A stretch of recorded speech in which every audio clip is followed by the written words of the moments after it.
हृदय मंदिरी स्मराकार आपुली आपण करा सोडव संसार बंधन तोडावेगी ज्ञानदेवा ध्याने राम कृष्ण माळा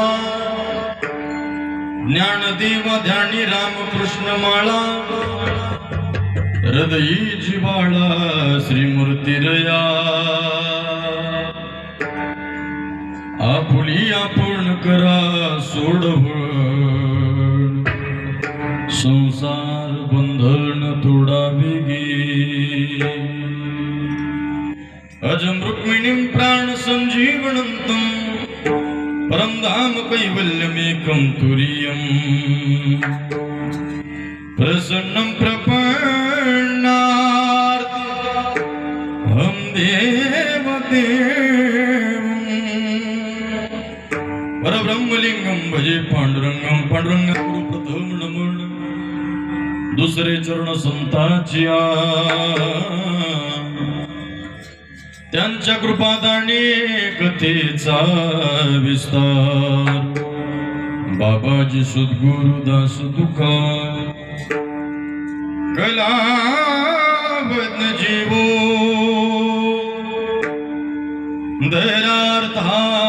दरार्थावतार कलाकांक तेजो दिकामो दिवक्रम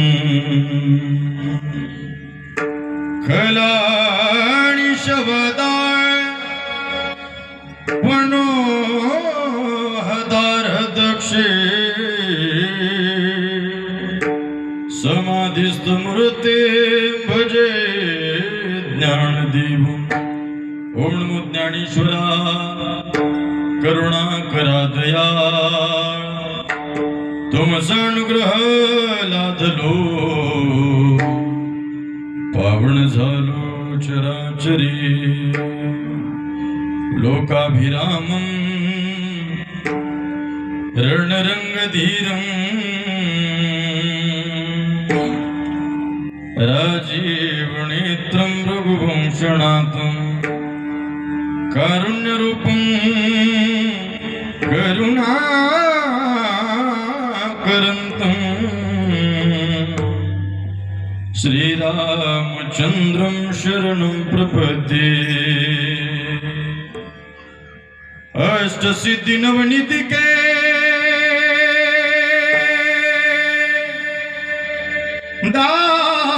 दाता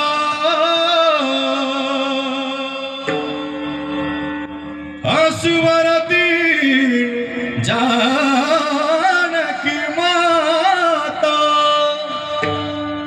राम रसायन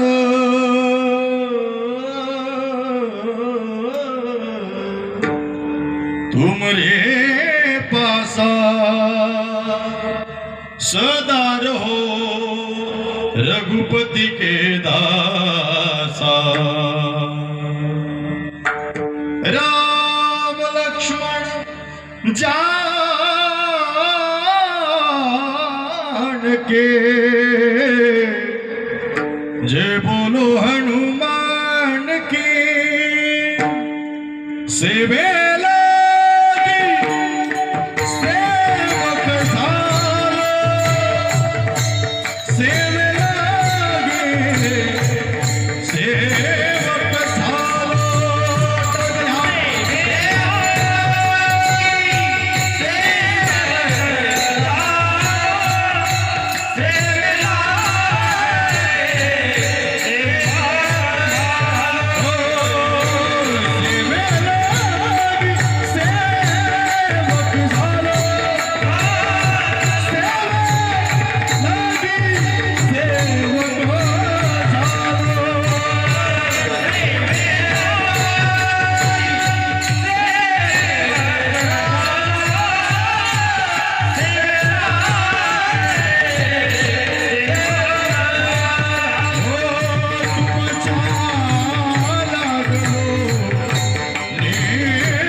सेवे लागी सेवक झालो, तुमच्या लागलो निज चरणा।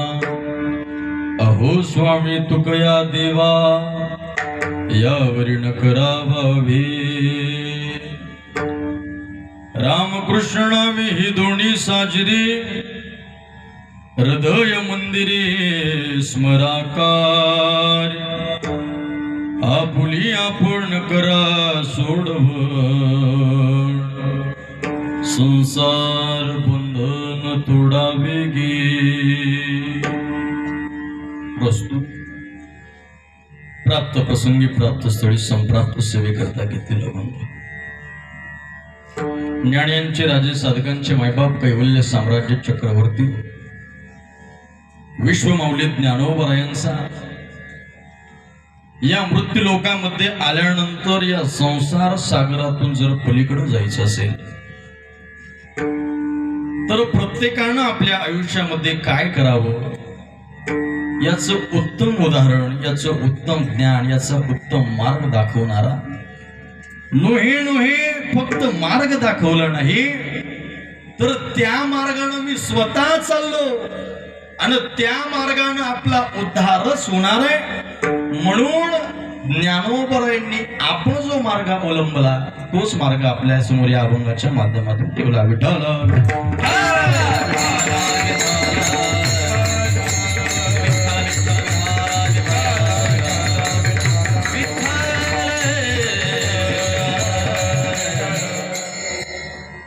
किम निमित्ताने तुम्ही आपण सर्वजण थोडा स्वर थोडा कमी करा। या ठिकाणी जमलेला हा आपणा सर्व ज्ञात आहे।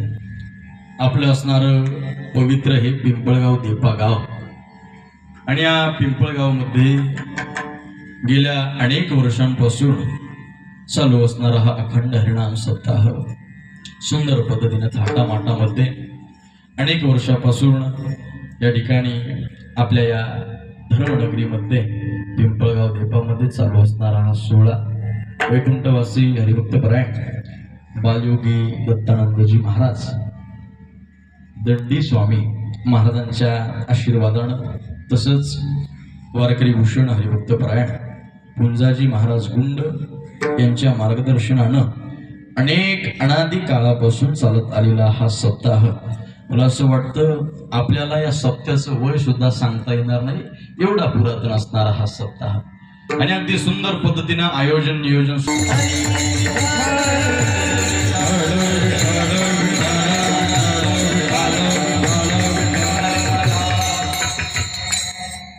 आज अभंग ज्ञानोबरायांचा घेतलेला आहे आणि ज्ञानोबरा या अभंगाच्या माध्यमातून तुम्हा आम्हा सर्व जडजीवांना किती सुंदर पद्धतीने उपदेश करतात।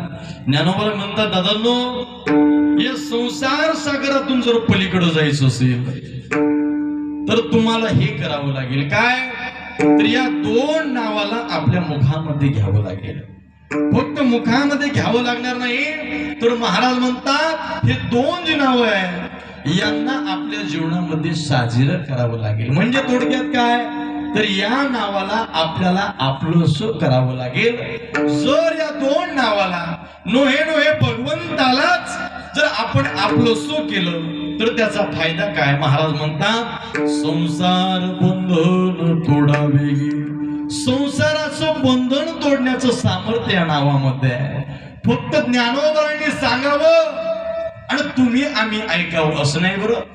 नाहीतर कीर्तनकारानं सांगायचं ऐका हो मंडळी उद्या एकादश आहे, उद्या नाही सांग तुम्ही ऐका ऐका मंडळी उद्या एकादश आहे आणि उद्या काय करायचं तर उद्या सगळ्यांनी उपवास करायचा आणि दिवसभर जेवढं होईल तेवढं भगवंताचं नामचिंतन करायचं।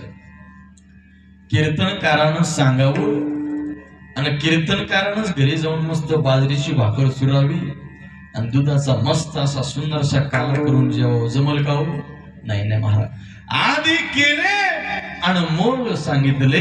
आधी करावं आणि मग सांगावं। ज्ञानोबरायांचं जीवन सगळ्या संतांपेक्षा अलौकिक जीवन आहे महाराज। काय अलौकिक आहे माणूस ज्ञानी होऊ शकतो। माणूस ज्ञानी झाल्यानंतर तो माणूस त्या पदापर्यंत पोहोचण्याकरता हो अनेक पद्धतीने त्याला प्रयास करावे लागणार आहे आणि ते प्रयास केल्यानंतर माणूस ज्ञानीही होऊ शकतो, पण त्या ज्ञानामध्ये त्या ठिकाणी अहंकार येऊ देऊ नये. ऐका ना, याकरता ज्ञानोपरायणमध्ये या सर्व गोष्टी आपल्याला आढळतात. एक, ज्ञानोपरायणकडे ज्ञान आहे आणि ते ज्ञान सामान्य नाही बरं. नदीतलं पाणी वेगळं, ओढ्यातलं पाणी वेगळं, एखाद्या तलावातलं पाणी वेगळं आणि मला असं वाटतं समुद्रामधलं पाणी वेगळं. यांच्यामध्ये वेगळेपण काय आहे? तलावातलं पाणी एक ना एक दिवस आटणार आहे, एक ना एक दिवस संपणार आहे.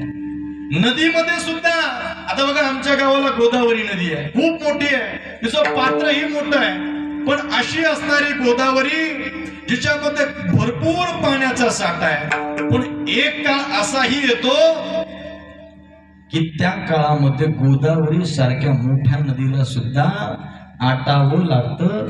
थोडक्यात नदी सुद्धा आडते.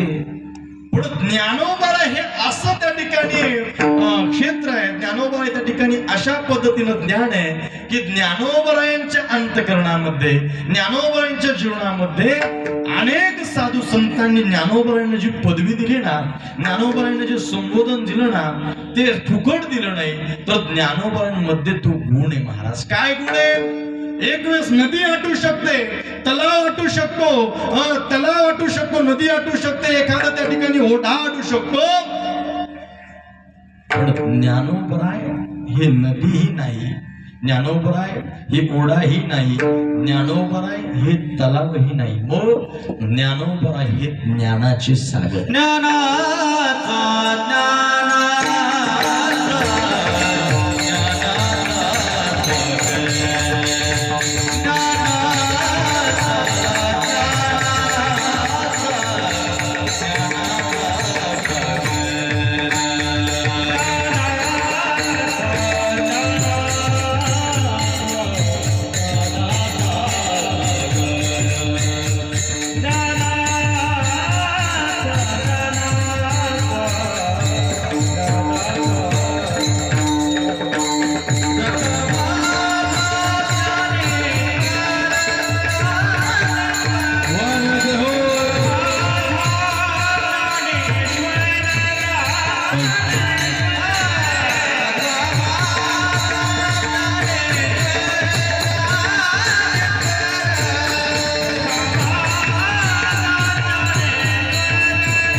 एवढी आहे, मला असं वाटतं या पृथ्वी तलावरती सगळ्यात जास्त मोठं कोण असेल? जमीन आणि सागर यांच्यामध्ये जर आपण बघितलं तर 75% पाणी आहे आणि 25% काय आहे? पृथ्वी आहे. पृथ्वी हा सागर असा आहे जो कधीच आटू शकत नाही. तसंच ज्ञानोबरायांना सागर हे त्या ठिकाणी संबोधन लागलं. पण हे सागर कुठले? तर ज्ञानातले सागर आहे. ज्यांचं ज्ञान कधी आटू शकत नाही असे असणारे ज्ञानोबराय. महाराजांनी गोड प्रमाण दिलं. महाराज ज्ञानाचा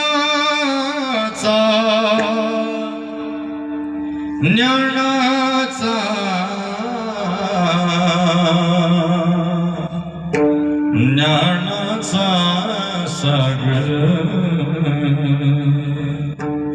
सखा माझा ज्ञानेश्वर, सखा माझा ज्ञानेश्वर,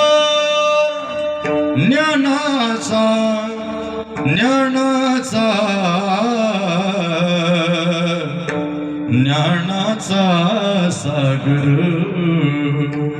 ज्ञानोबा ज्ञानाचे सागर आहे आणि असे असणारे ज्ञानामध्ये ज्ञानाचे सागर आहे. त्या ज्ञानोबांनी सांगितलं दादांनो की या मृत्यू लोकामध्ये आल्यानंतर ज्या करता हा नरदेह दिला ना महाराज, देवे दिला देह भजना गोमटा, ते आपण आपल्या मृत्यू लोकामध्ये करावं. आणि हे सांगितलं ज्ञानोबरायांनी आणि त्यांच्या जीवनामध्ये सुद्धा ज्ञानोबरायांनी केलं महाराज. का विश्वाच्या मालकाचं नाव घ्यावं? कारण या मृत्यू लोकामध्ये प्रत्येक जणाची अशी इच्छा आहे की हे काम केल्यानंतर त्या कामातून मला काहीतरी फायदा मिळावा. इथं या मंडपामध्ये असं बसलेलं कोणी आहे का ज्याला एक गोष्ट केल्यानंतर त्या गोष्टीतून फायदा नको आहे का? असं कोणी नाही महाराज. प्रत्येक जण कुठलंही काम करायचं असेल तर फायदा बघत असतो. मग महाराज आम्ही त्या विश्वाच्या मालकाचं नाव घ्यावं आणि त्याच्यातून आम्हाला फायदा काय? तर महाराजांनी अनेक फायदे सांगितले. पहिला फायदा सांगितला, या विश्वाच्या मालकाचं जर नामचिंतन तुम्ही तुमच्या जीवनामध्ये घेतलं तर पहिला फायदा, या विश्वाचा मालक, या विश्वाचा चालक, या विश्वाच्या ताब्यामध्ये ज्याच्याकडे कर्तुम नेता कर्तुम शक्ती आहे असा असणारा ब्रह्मांड नायक त्या विश्वाच्या मालकाचं नाव घेतल्यानंतर पहिला फायदा, तो ब्रह्मांड नायक आपल्या भक्ताचं काम करतो. फक्त काम करत नाही, मग विश्वाचा मालक भक्ता करता लाज सोडून देतो आणि आपल्या भक्ताचं काम करतो. कुठल्या कुठल्या भक्ताचं काम केलं? अनेक भक्तांचं केलं महाराज. उच नीच काही नेने भगवंत तिष्ठे भाव भक्ती देखुनिया, तिष्ठे भाव भक्ती देखुनिया, तिष्ठे भाव भक्ती देखुनिया. हे दासी पुत्र कन्या विदुराच्या भक्षी, दासी पुत्र कन्या विदुराच्या भक्षी, दैत्या घरी रक्षी प्रल्हादास, दैत्या घरी रक्षी प्रल्हादास, दैत्या घरी रक्षी प्रल्हादास. पहिला फायदा महाराजांनी सांगितला. काय पहिला फायदा? तर विश्वाचा मालक आपल्या भक्ताचं काम करत असतो महाराज. पहिला फायदा.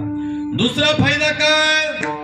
आपल्या भक्तावरती किती मोठं संकट येऊ द्या मायबाप, भक्ती तेवढी जर पवित्र असेल तर बघा आमच्या तुकोबरायांचं जीवन, भक्ती तेवढी पवित्र असेल तर बघा आमच्या ज्ञानोबरायांचं जीवन, भक्ती तेवढी पवित्र असेल तर बघा आमच्या नामदेव महाराजांचं जीवन, बघा आमच्या नाथ महाराजांचं जीवन, बघा आमच्या प्रल्हादाचं जीवन, बघा आमच्या मीराबाईंचं जीवन. किती मोठं संकट येऊ द्या मायबाप, या संकटातून बाहेर काढण्याकरता विश्वाचा मालक बसलेला आहे. एकतर संकटच येऊन देत नाही आणि संकट आलं तर आपली भावना, आपली भक्ती, आपलं नामचिंतन शुद्ध असेल तर त्या संकटामध्ये त्या विश्वाच्या मालकाला आवाज द्या महाराज. निश्चित पद्धतीनं त्याच्यापर्यंत आवाज गेल्याशिवाय राहणार नाही आणि तो आवाज त्याच्यापर्यंत गेला की तो विश्वाचा मालक आपल्या त्या संकटामध्ये भक्ता करता आल्याशिवाय राहणार नाही महाराज.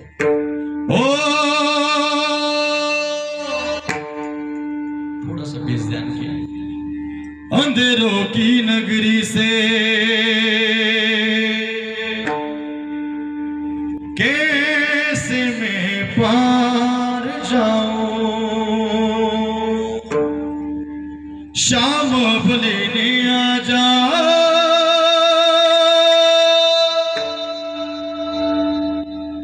हौसला हार न जाओ.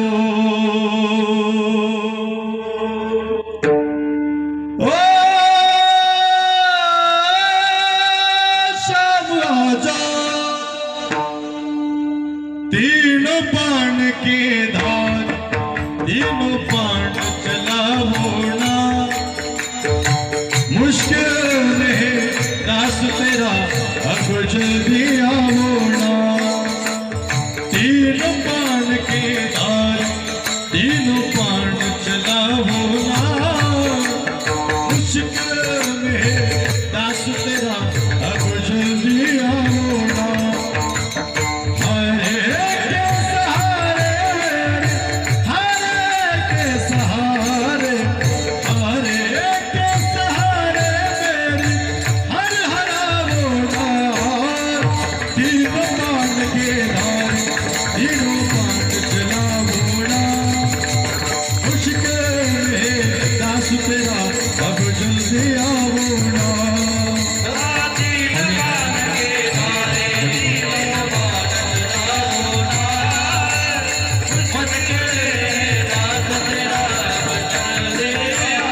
एकटा आवाज हा.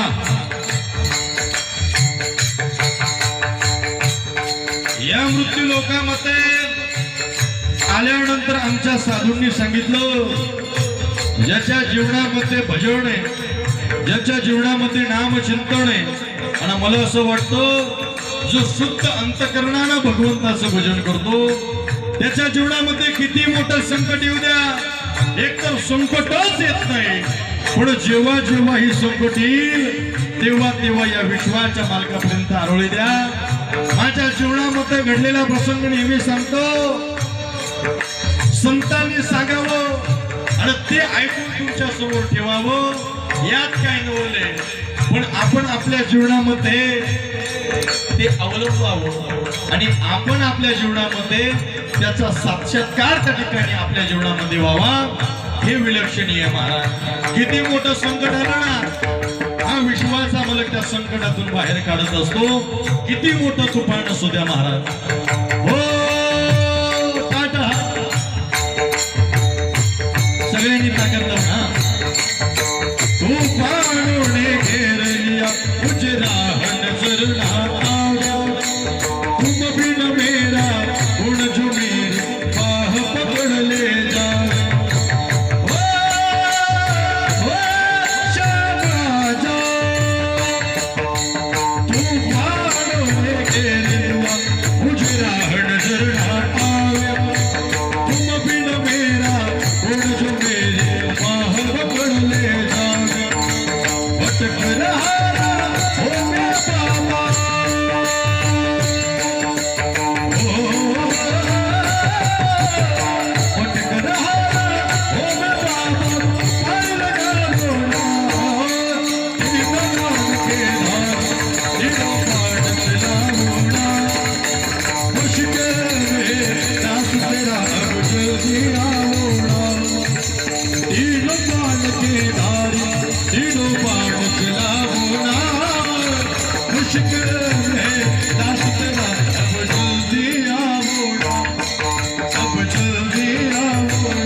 भक्ताची भक्ती, भक्ताचा शुद्ध भाव, भक्ताचं आपल्या स्वामीवरती असणारं प्रेम,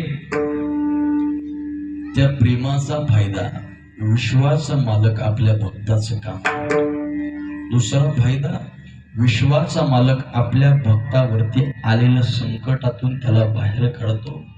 तिसरा फायदा असा की अधिकार एवढा संपन्न होतो महाराज. किती अधिकार संपन्न होतो. मला असं वाटतं त्या अधिकाराच्या बळावरती संत आमच्या देवासोबत बोलता, यामध्ये नवल काय.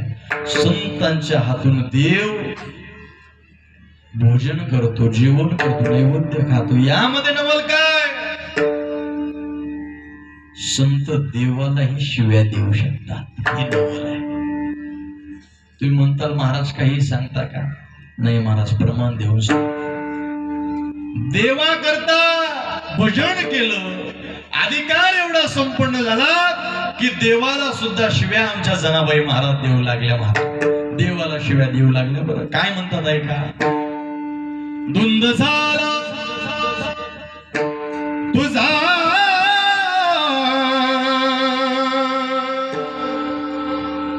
दरबार,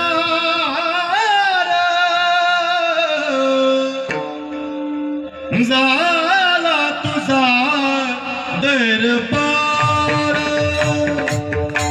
धुंद झाला तुझा दरबार, झाला तुझा दरबार.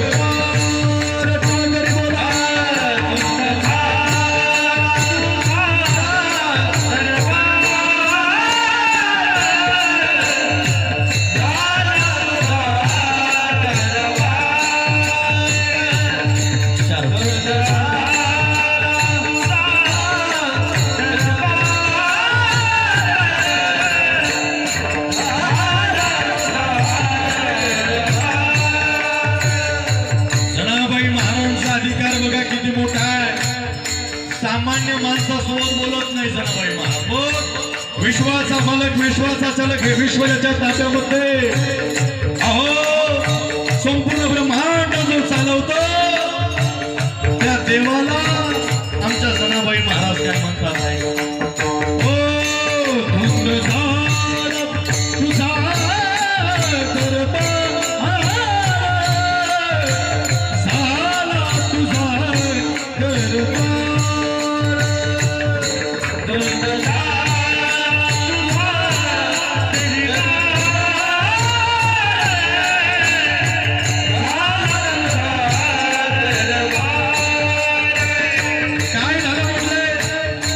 आता जनाबाई महाराज सांगतात बरं हे देवा हो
अधिकार तुम्हाला सांगितले. एक देव भक्ताचं काम करतो. दोन संकटामध्ये भक्ता करता देव धावून येतो.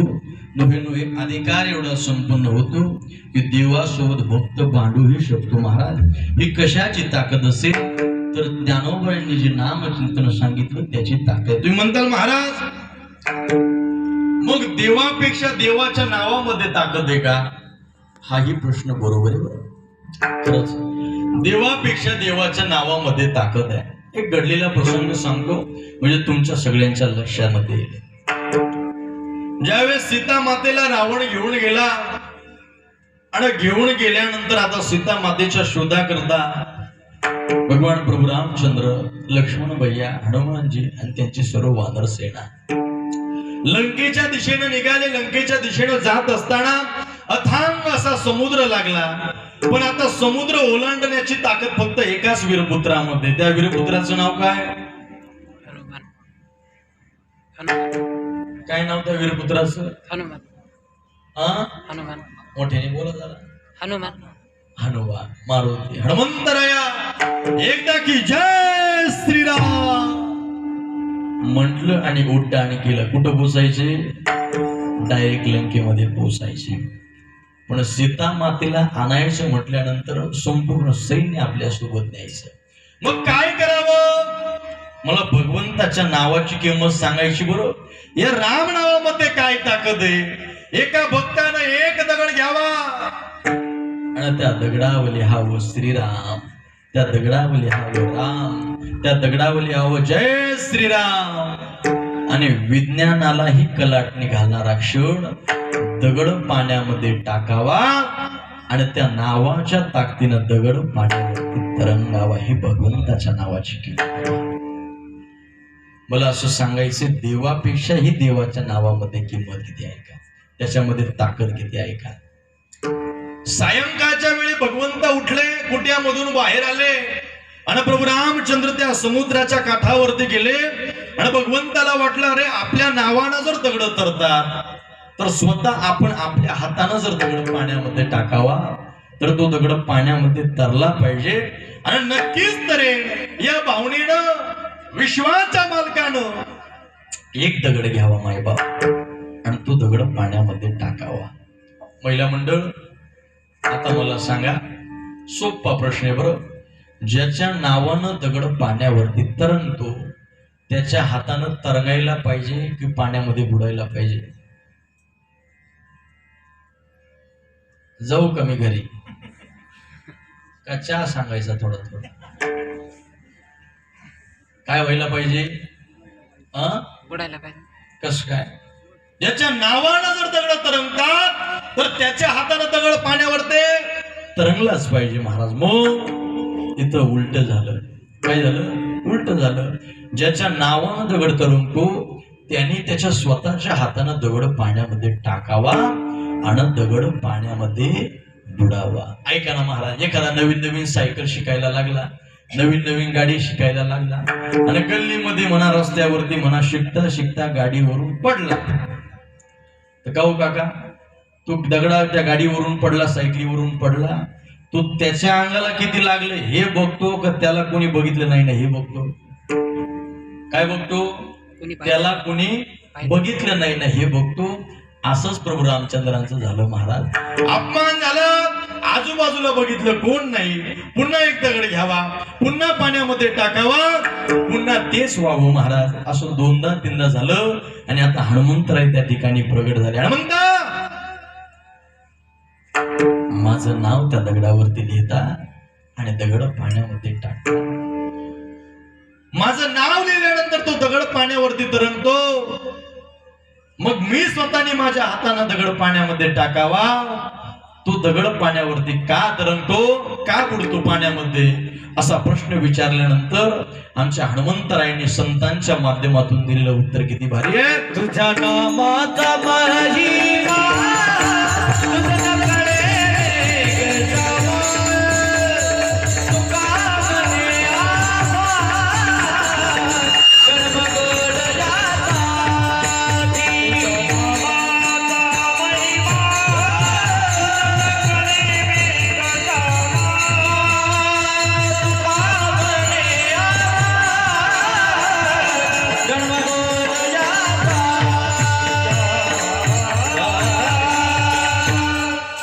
तुझ्या नामाचा महिमा तूच नकळे मेघश्यामा. तुझ्या नावामध्ये जी ताकद आहे ती अलौकिक ताकद आहे महाराज. आणि म्हणूनच भगवंताच्या नावामध्ये ताकद. एका भक्तानं आपल्या शुद्ध अंतकरणानं आपल्या स्वामीवरती असणारं प्रेम, आपल्या स्वामीवरती असणारा शुद्ध भाव आणि आपल्या स्वामीवरती असणारी निष्ठा त्या नावामध्ये. म्हणून देवाचं नाव अलौकिक आहे, भगवंताचं नाव मोठं आहे, भगवंताच्या नावामध्ये ताकद अलौकिक आहे. म्हणून आमच्या ज्ञानोबरांनी सांगावं, या मृत्यू लोकामध्ये आल्यानंतर या संसार सागरातून तारणारं एकच नाव आहे. ते नाव कुठलं तर अभंगाच्या प्रथम रामकृष्ण नामे.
एकदा जोरदार टाळ्यांच्या करता वाजवा. रामकृष्ण नामे ही दोन्ही साजीर हृदय मंदिरे स्मराकारे. हे दोन नाव असे, या दोन नावांना आपल्या अंतकरणामध्ये बसवा. महाराज मग ही दोनच नावं घ्यायची का? असं नाही महाराज. भागवतामध्ये उत्तम भक्ताची काही लक्षणं सांगितली महाराज. ऐका ना महाराज, काय उत्तम भक्ताचं लक्षण आहे? महाराज म्हणतात कनिष्ठ भक्त वेगळा, मध्यम भक्त वेगळा आणि उत्तम भक्त वेगळा. काय यांच्यामधली व्याख्या आहे महाराज? ऐका. पहिला भक्त जो आहे कनिष्ठ भक्त, हा फक्त भगवंताच्या मंदिरामध्ये भगवंताच्या मूर्तीमध्येच देवाला बघतो, हा कनिष्ठ भक्त आहे. मध्यम भक्त काय करतो? जो भगवंताच्या मूर्तीमध्येही देवाला बघतो आणि जो जो व्यक्ती दर्शना करता येतोय त्या वारकऱ्यामध्ये सुद्धा देवाला बघतो, हा मध्यम भक्त. पण उत्तम भक्ताचं लक्षण सांगत असताना महाराज म्हणतात ज्या भक्ताला सगळ्यांमध्ये देव दिसतो असा उत्तम भक्त. विठ्ठला जळी स्थळी भरला, रीता ठाव नाही वरला, आज म्या दृष्टीने पाहिला, विठ्ठलाची विठ्ठल, विठ्ठल माय बाप जुळता, विठ्ठल भगिनी आणि भ्राता. ऐका ना महाराज, या सृष्टीमध्ये सृष्टीच्या कणाकणामध्ये ज्याला भगवंत दिसतो तो उत्तम भक्त.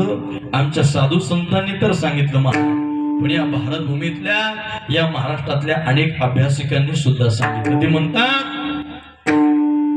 कुठं कुठं भगवंत आहे का बरं? ताण्या बाळाच्या हसऱ्या डोळ्यात तो नाच रंगून संतांच्या मेळ्यात जो तुझ्या माझ्यात भेट साऱ्यात जो शोध नाही कुठे या पसाऱ्यात जो रोज वृंदावनी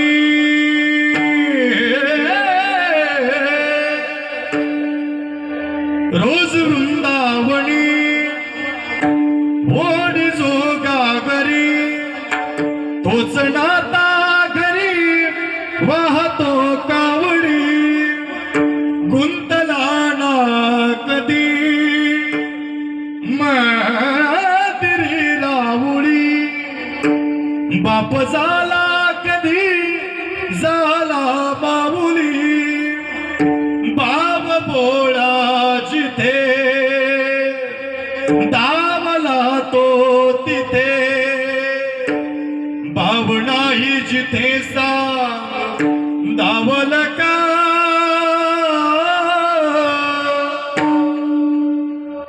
बघू का दोन्ही दारांत जगातला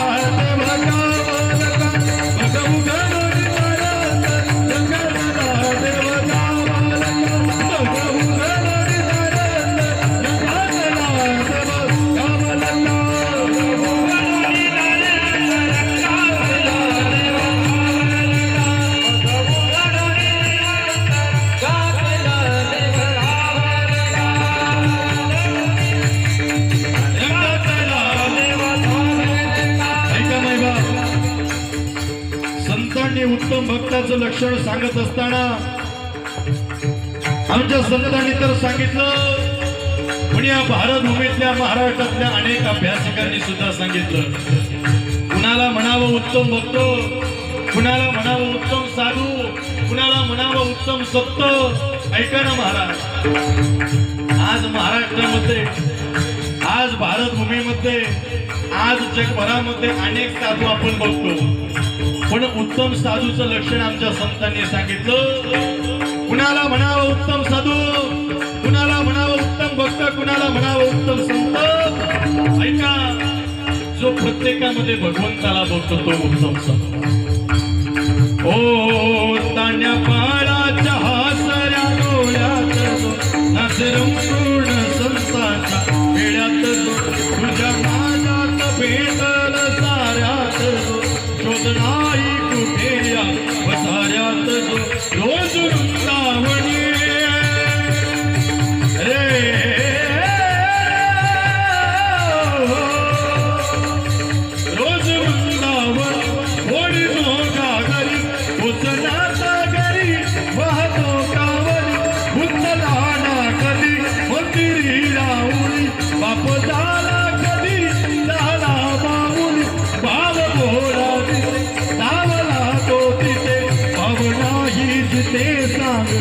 गावल का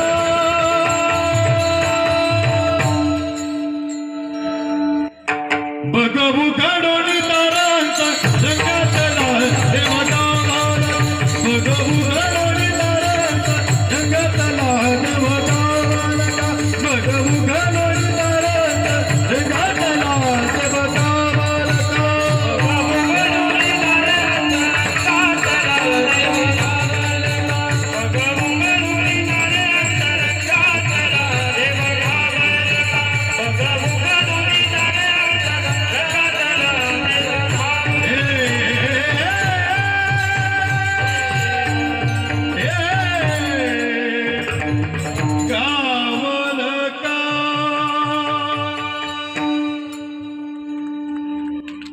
हे उत्तम भक्ताचं लक्षण महाराजांनी सांगितलं. उत्तम भक्त कुणाला म्हणावं? ज्याला प्रत्येकामध्ये भगवंत दिसतो. आज आपल्याला आपल्या डोळ्यासमोर अनेक साधू संत दिसतात, पण साधू ओळखावा कसा? महाराज म्हणतात ज्या साधूच्या अंतकरणामध्ये एवढा शुद्ध भाव आहे की जगामधल्या प्रत्येकामध्ये ज्यानं भगवंत बघावा असा साधू पवित्र, असा संत पवित्र. नाहीतर आपल्या डोळ्यासमोर आजकाल आपण अनेक महाराज लोक बघतो, पण तुम्हाला माहिती आहे महाराज संत कुणाला म्हणावं आणि ढोंगी कुणाला म्हणावं? आपल्या डोळ्यासमोर अनेक प्रसंग. उत्तम भक्ताचं लक्षण महाराजांनी सांगितलं. उत्तम भक्त प्रत्येकामध्ये भगवंताला बघतो, हा उत्तम भक्त आहे. आणि म्हणून सांगायचं तात्पर्य की हनुमंतराय असतील, तुकोबराय असतील, ज्ञानोबराय असतील, हे उत्तम भक्त आहे. आणि त्यांच्या जीवनामध्ये उत्तम भक्ती काय केली तर विश्वाच्या मालकाचं भजन केलं. आणि त्याचा फायदा काय झाला महाराज? तर त्यांच्या जीवनामध्ये अनेकांना, प्रत्येकाला वेगवेगळ्या पद्धतीनं फायदा झाला. अनेक संतांनी भगवंताचं भजन केलं. हे भजन करत असताना संतांच्या अंतकरणामधला शुद्ध भाव देवाला आवडला. शुद्ध ज्याचा भाव झाला दुरी नाही देवतयाला. देव आपल्या भक्ताचं अंतकरण बघतो. देव आपला भक्त किती आहे, त्या ठिकाणी कुठल्या कुळामध्ये जन्माला आला, आपला भक्त किती श्रीमंत किंवा किती गरीब आहे, यापेक्षा देव आपल्या भक्ताचा शुद्ध भाव, देव आपल्या भक्ताचं अंतकरण, देव आपल्या भक्ताचे शुद्ध भाव, शुद्ध अंतकरण आणि त्यानं आपल्या करता घेतलेले परिश्रम बघत असतो महाराज.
जन्माला आलेला आहे. ऐका ना, देव किती श्रीमंत आहे, गरीब आहे, देवाला भक्ताशी या गोष्टीसोबत काही घेणं देणं नाही. देव फक्त अंतकरणातला शुद्ध भाव बघतो महाराज. बघा, शबरी मातेनं सुद्धा भगवंताचं भजन केलं आणि त्या शबरी मातेला दर्शन देण्याकरता सुद्धा भगवान रामचंद्र आले. आणि आमच्या संत मीराबाईनं, ऐका ना महाराज, मोठ्या घराण्यामध्ये सुद्धा त्या ठिकाणी जन्म घेतला. राजाची मुलगी आहे, पण एवढ्या श्रीमंतीमध्ये सुद्धा आपलं हित कशामध्ये हे त्यांना कळालं आणि त्यांनी सुद्धा आपलं हित शोधून तेच कार्य केलं महाराज. बघा महाराज, भगवंताला आपल्या भक्ताचं अंतकरण महत्वाचं आहे, अंतकरणातला शुद्ध भाव महत्वाचा आहे. संत मीराबाईंचं जीवन जर बघितलं तर ज्यावेळेस मीराबाई आपल्या आईच्या उदरामध्ये होत्या त्या काळामध्ये आपल्या आईनं कथे करता जावं, कीर्तना करता जावं, भजनामध्ये जावं. आणि त्या भजनामध्ये कथेमध्ये गेल्यानंतर त्या उदरावरती तेच संस्कार व्हावे महाराज. आणि ते संस्कार झाल्यानंतर ते बालक ज्यावेळी जन्माला येतं ना, ते बालक जन्माला येत असताना एकतर हरिभक्त जन्माला येतं, एकतर धर्माचं कार्य करणारा जन्माला येतं, एकतर चांगला पुत्र म्हणून जन्माला येतं. म्हणून गर्भामध्ये मुलगा असताना किंवा आपले लहान लहान बालक असताना या धर्म मंडपामध्ये आणले पाहिजे, या कीर्तनामध्ये आणले पाहिजे. त्याचा फायदा असा की 5 वर्षाच्या असताना आमच्या मीराबाई कथेमध्ये जाऊ लागल्या, ऐका ना, कीर्तनामध्ये जाऊ लागल्या, दोन्ही पायामध्ये घुंगर बांधू लागल्या, एका हातामध्ये विणा घेऊ लागल्या, एका हातामध्ये चिपळ्या घेऊ लागल्या आणि त्या विश्वाच्या मालकाचं भोजन करू लागल्या महाराज. 2 भक्त, एक संत मीराबाई आहे आणि एक श्री राधा महाराज. राधेनेही भगवंतावरती प्रेम केलं आणि आमच्या संत मीराबाईनं भगवंतावरती भावानं भक्ती केली महाराज. या दोघींमधलं वेगळेपण काय आहे? हे वेगळेपण आपल्या भारतभूमीच्या भारतरत्न असणाऱ्या, आपल्या भारतभूमीच्या गाण कोकिळा असणाऱ्या संत श्री, मी त्यांना संतच म्हणेल, कारण त्यांनी अनेक अभंगही गायले आणि त्यांनी गायलेले अभंग, त्यांनी गायलेलं भगवंताचं चिंतन हे त्यांच्या आवाजात अलौकिकच आहे महाराज. आणि म्हणून त्यांनी श्री मीराबाईंचं आणि संत त्या ठिकाणी श्री राधेचं, या दोघींमधलं विलगीकरण काय आहे ऐका, किती सुंदर पद्धतीने आपल्या समोर मांडले महाराज. एक राधा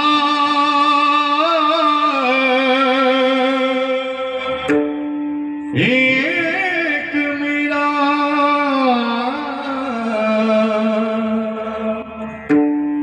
दोनों शाम को चाहा,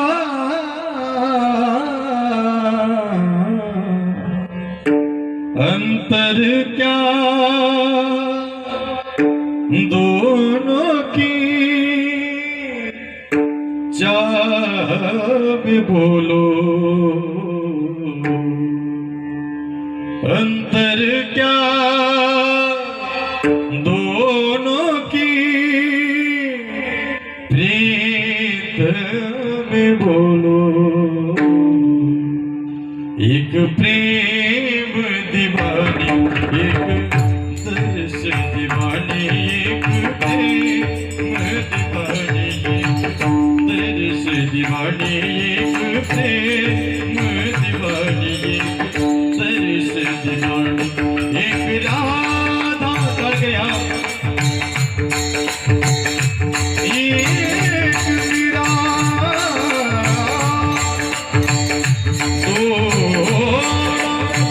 शाम को चाहा, अंतर क्या दोनों की चाह बोलो, अंतर क्या दोनों की प्रीत में बोलो. एक प्रेम दीवानी, दर्श दीवानी, एक प्रेम दीवानी, दर्श दीवानी, एक प्रेम दीवानी, एक दर्श दीवानी, एक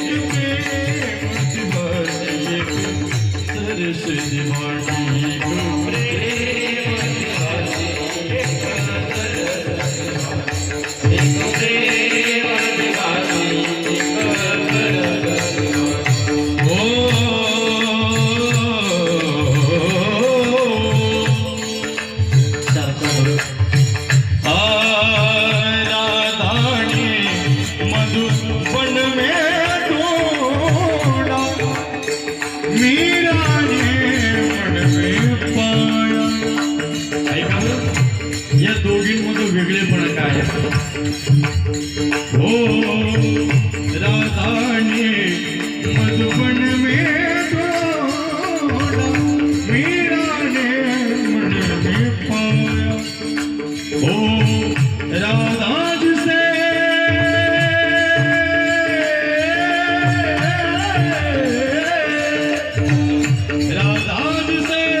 हो बेटी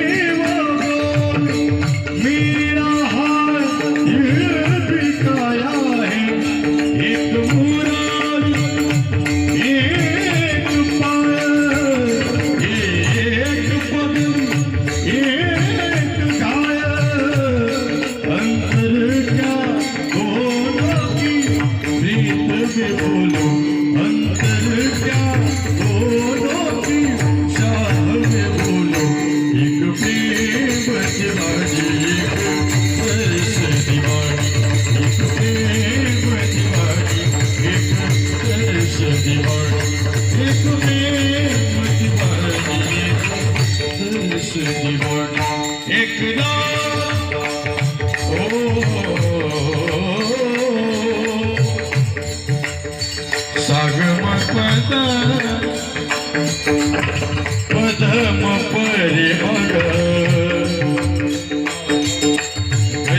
धरी टेन्शन घेऊ नका कीर्तन वेळेत संपणार आहे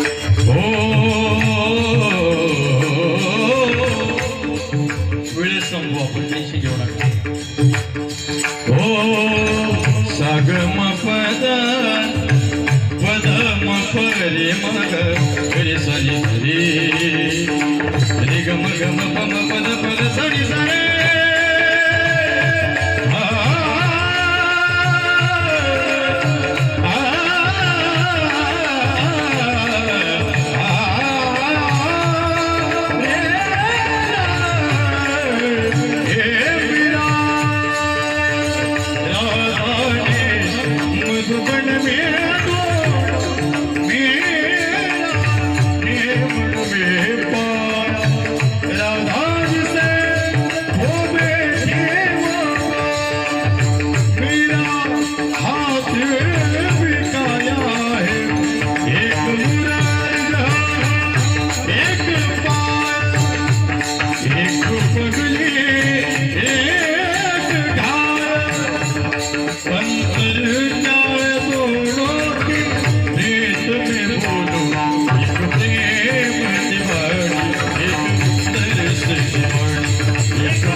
काय होतं एकतर मी कीर्तन करता वेळेत पोचतो हा माझा नियम आहे आणि कीर्तन वेळेत चालू झालं की वेळच संपतं त्यामध्ये एखाद्याने घड्याळ जर बघितलं तर माझा विक्षेप होऊन जातो संत मीराबाईंचं जीवन संत शबरी मातेचं जीवन त्यांनी त्यांच्या जीवनामध्ये भजन केलं महाराज त्या भजनाचा फायदा काय झाला तर त्यांच्या जीवनामध्ये हे 3-4 फायदे तर त्यांच्या जीवनामध्ये झाले महाराज पण संसार सागरामधून हे संत मंडळी तरुण गेले आणि म्हणून ज्ञानोबारांच्या जीवनामध्ये ज्ञानोबा म्हणतात या संसार सागरातून तरुण जायचं असेल तर काय करा रामकृष्ण नामी ही दोन्ही साजिरी हृदय मंदिरी स्मराकारे आपुली आपूर्ण करा सोडवून संसार बंधन तुडा वेगी आणि मीही माझ्या जीवनामध्ये काय केलं तर त्या विश्वाच्या मालकाचं नाव फक्त अंतकरणामध्ये घेतलं नाही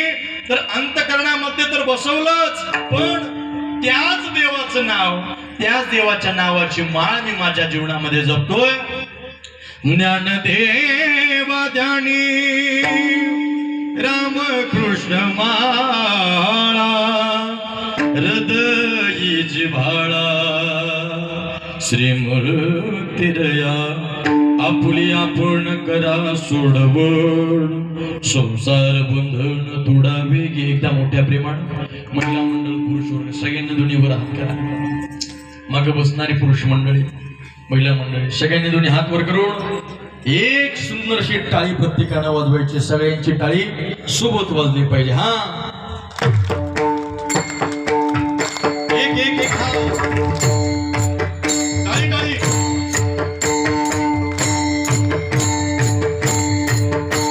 टाळीचा आवाज येऊ द्या महिला मंडळ पुरुष वर्ग टाळीचा आवाज एक एक हा हरी जय जय हरी जय हरी जय जय हरी जय ओ कुमाई जय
अमूल्य आहे महाराज. या नरदेहामध्ये आल्यानंतर ज्या करता नरदेह मिळाला ते आपण आपल्या या मृत्यू लोकामध्ये केलं पाहिजे. मी नेहमी सांगत असतो, ऐका, काही करता आलं नाही तरी चालेल, पण या दोन गोष्टी प्रत्येकानं आपल्या जीवनामध्ये कराव्या. एक, मिळालेल्या नरदेहामध्ये विश्वाच्या मालकानं आपल्याला सुंदर असा नरदेह दिला, त्या विश्वाच्या मालकाला विसरायचं नाही. आणि दोन, जीवनामध्ये कर्माला खूप मोठं प्राधान्य द्या. खूप मोठं. तुम्ही म्हणताल का प्राधान्य द्यायचं? हे जीवनच कर्मप्रधान. कसं जीवन आहे तरुण मंडळी? कर्मप्रधान जीवन आहे. थोडक्यात जसं कर्म करू त्या पद्धतीनं आपल्याला फळ मिळणार आहे. जुन्या काळचं सांगण्यापेक्षा आता महाराष्ट्रातलं ताजं उदाहरण आहे. आपल्या डोक्यावरती मोठमोठ्या लोकांचे हात आहे, आपलं नावही मोठं आहे, पैसा, अहो एका एका विधीचे कोटी कोटी रुपये पैसे भेटतात. पण कर्म जर चुकले, पूर्वी असं होतं या जन्मामध्ये कर्म करा, पुढच्या जन्मामध्ये फेडावं लागेल. पण आता असं आहे, आताच कर्म करा आणि आताच फेडा माय बाप. केले कर्म झाले त्याची भोगाले. केले कर्म झाले त्याची भोगाले.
कीर्तनातून काही नेता आलं नाही तरी नेऊ नका.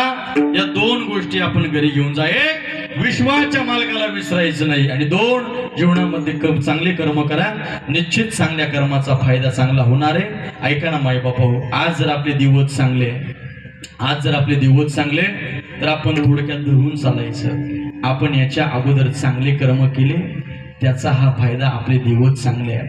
आज जर आपल्यावरती वाईट दिवस आहे, तर या वाईट काळामध्ये सुद्धा चांगले कर्म करा. आपला सुद्धा चांगला काळ आल्याशिवाय राहणार नाही. कर्माला खूप मोठं प्राधान्य महाराज. आणि माणूस जसा कर्म करतो, माणूस गेल्यानंतर ते कर्म कीर्तीच्या रूपानं अजर अमर राहतात. कोणी चांगले कर्म केले आणि शरीर रूपानं निघून गेल्यानंतर सुद्धा जिवंत राहिले. ऐका, या महाराष्ट्राकरता, या स्वराज्याकरता दोन सिंहांचा खूप मोठा मोलाचा वाटा आहे महाराज. एक, ज्या राजानं धर्माकरता लढावं कसं ते शिकवलं, आणि ज्या राजानं धर्माकरता मरावं कसं हे शिकवलं. एक, छत्रपती शिवाजी महाराज, आणि दोन, धर्मवीर संभाजी महाराज. काय कार्य होतं? एक काळ या महाराष्ट्रामध्ये असा होता, चार मुघली सत्ता या महाराष्ट्रामध्ये थैमान घालत होत्या महाराज. आई बहिणीची आबरू लुटली जात होती, आपली मंदिरं उद्ध्वस्त होत होती, मंदिरामधल्या मूर्त्या त्या ठिकाणी फोडल्या जात होत्या. आणि अशा काळामध्ये एका सामान्य सरदाराचा मुलगा आणि चार मुघली सत्ता महाराज. शून्यातून विश्व निर्माण कशाला करणं म्हणावं, हे आमच्या छत्रपतींकडे बघावं आणि आपल्या तरुणांनी छत्रपतींचा आदर्श घ्यावा महाराज. काय आदर्श आहे छत्रपतींचा घेण्यासारखा? एका सामान्य सरदाराचा मुलगा थोडेसे सौंदर्य गोळा केले, शून्यातून सुरुवात केली, आणि जे स्वराज्याचं स्वप्न आपल्या बापानं बघितलं, जे स्वराज्याचं स्वप्न आपल्या आईनं बघितलं, ते स्वराज्याच्या स्वप्नाला त्या ठिकाणी सुरुवात केली.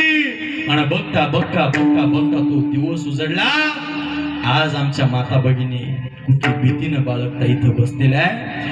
आज यांच्या कपाळावरचं कुंकू शाबू दे, आज यांच्या डोक्यावरला पदर शाबू दे, आज शेतकऱ्याच्या डोक्यावरली टोपी शाबू दे. आज वारकऱ्यांची परंपरा चालू आहे, आज वारकऱ्यांची वारी चालू आहे. याला कारण काय असेल तर छत्रपती शिवाजी महाराज आणि धर्मवीर संभाजी महाराज. हे स्वप्न आमच्या जिजामातेनं बघावं आणि त्या भवानी आईच्या समोर जाऊन पदर पसरावा. हे चंडमुंड भवानी महिषासुरमर्दिनी, हे चंडमुंड भवानी महिषासुरमर्दिनी, अगं प्रसन्न हो, प्रसन्न हो, प्रसन्न हो.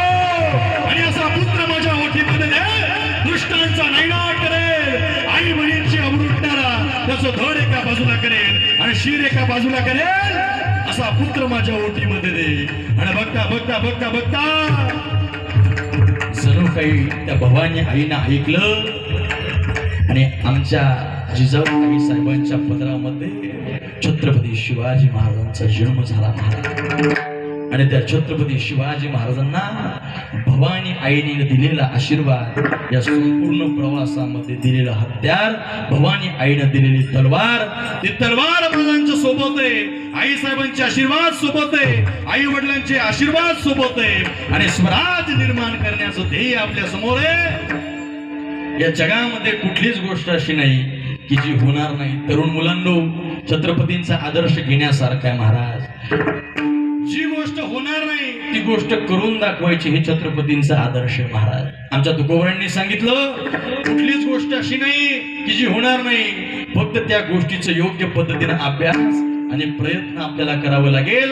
असाध्य ते साध्य करिता सायास, कारण अभ्यास तुका म्हणे काय करावं लागेल, त्या गोष्टीचा योग्य पद्धतीने अभ्यास आणि त्या गोष्टीचं जिद्द लावून त्या ठिकाणी आपण जर प्रयत्न केले तर निश्चित पद्धतीने त्या प्रयत्नाची सुद्धा पराकाष्ठा केली तर ते स्वप्न निश्चित पद्धतीने पूर्ण झाल्याशिवाय राहणार नाही.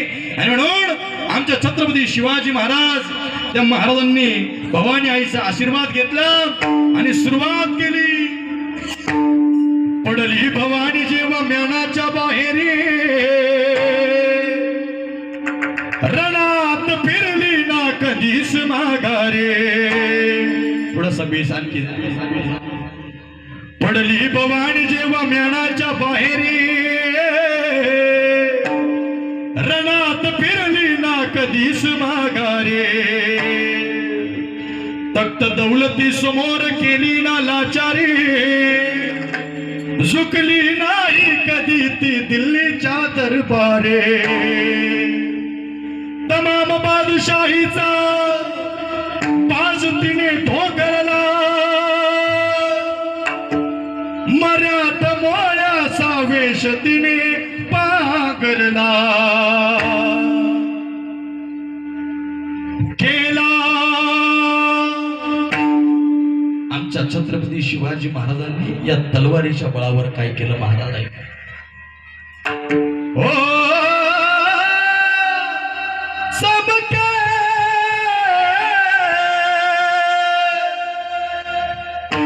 शिवबाची तलवार, समके शिवबाची तलवार, समके शिवबाची तलवार, समकता बिजलीचा अवतार, गेला दुश्मनावर वार.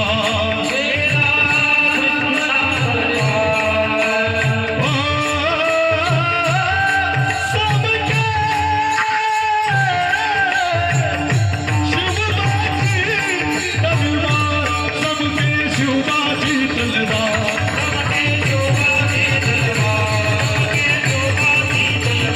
समकता बिजलीचा अवतार, समकता बिजलीचा अवतार. ऐका ऐका, काय केलं छत्रपतींनी. छत्रपतींनी शून्यातून सुरुवात केली आणि विश्व निर्माण आपल्याला करून दाखवलं महाराज. शाहिस्ते खान छत्रपती शिवाजी महाराजांना मारण्याकरता येतोय. शाहिस्त खान म्हणाला दिल्लीच्या दरबारी, हुजूर करतो मी महाराष्ट्रावर स्वारी. पुण्यात शाहिस्त्या वस्तीला मगळाला, पाहून शिवा मर्दमणी घाबरला. पुण्यात शाहिस्त्याच्या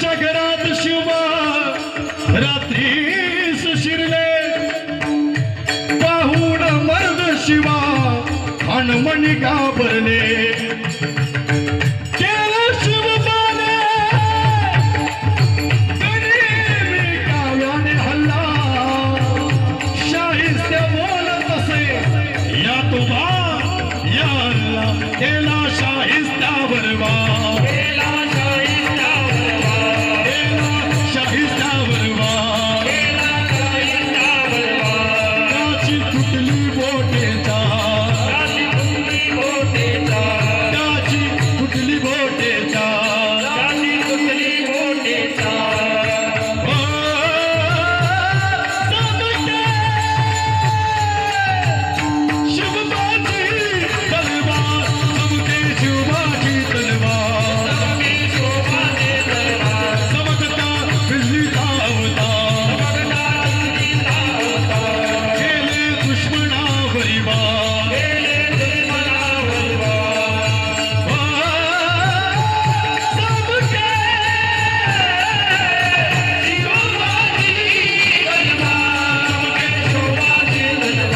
सबके शोभाचे दरबार सबके शोभाचे दरबार सबके शोभाचे दरबार